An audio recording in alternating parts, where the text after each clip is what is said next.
Dahil sa report na lumabas about sa injury ni Fred VanVleet ngayong summer at inaasahang buong season mawawala yan sa roster ng Rockets, kailangan magdesisyon ng mga to dahil sa urgent need nila ng isang elite guard na nagiging logical ngayon sa Houston Rockets ang trade para naman dito kay Austin Reeves. Kapalit si Jabari Smith Jr. na nalilink na rin sa pagsisimula pa lang nun ng off-season. Ngayon mas nabubuhay yan dahil sa pangangailangan ng Rockets ng isang elite guard.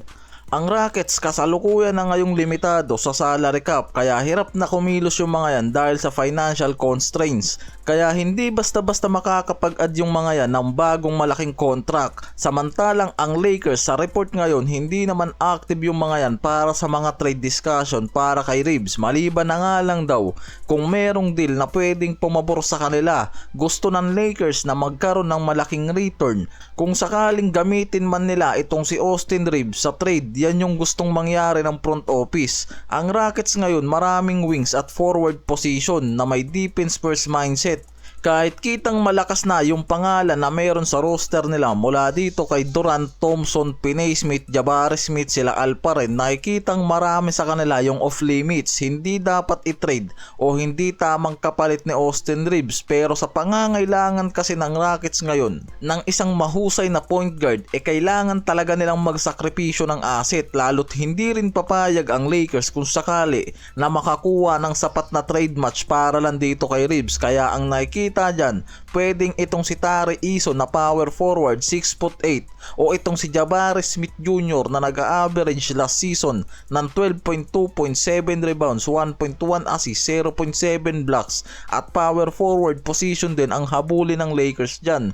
Si Smith ngayon merong 23 million salary contract sa Rockets, samantalang si Reeves meron lang 13 million, kaya masyadong malaki yung halaga at hindi magiging match ang salary kung si Smith ang hahabulin ng Lakers sa trade. Kailangan pa nila ng isang asset para mabigay sa Rockets para makuha lang itong si Jabari Smith.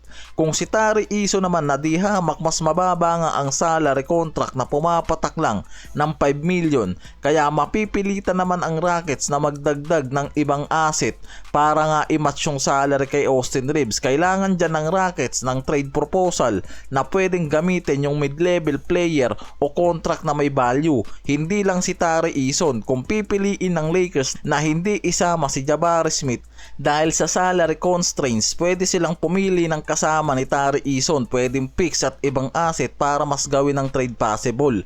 Pero ang nakikita kasi dyan, ang Rockets ngayon desperadong makakuha ng guards na magiging kapalit nitong main guard nilang si VanVleet na nawala ngayon. Kaya mas mataas ang posibilidad na kailangan nilang tumanggap ng mas mahirap na kondisyon mula sa Lakers, lalo na si Austin Reeves ang hahabulin ng mga to. Ang nangyayari kasi si Reeves ang nagiging frontrunner pa rin hanggang ngayon pagdating sa trade, dahil ayon mismo dito kay Zach Lowe na pwedeng magkagulo ang posisyon ni Reeves sa Lakers. Kung papayagan siyang maging bench player o kung hindi magsimula yung extension negotiation niya next summer, pwedeng magkaroon ng desperation trade scenario at mawala sa kanila si Reeves nang walang return. At sinabi rin niya na kahit malalim ang relasyon ni Reeves sa Lakers, minsan may mga sitwasyon kasi na nagbabago sa malaking market tulad ng LA at pwedeng dyan bumase ang Lakers para masigurado nilang makakakuha sila ng malaking return kung mawawala man sa kanila itong si Austin Reeves.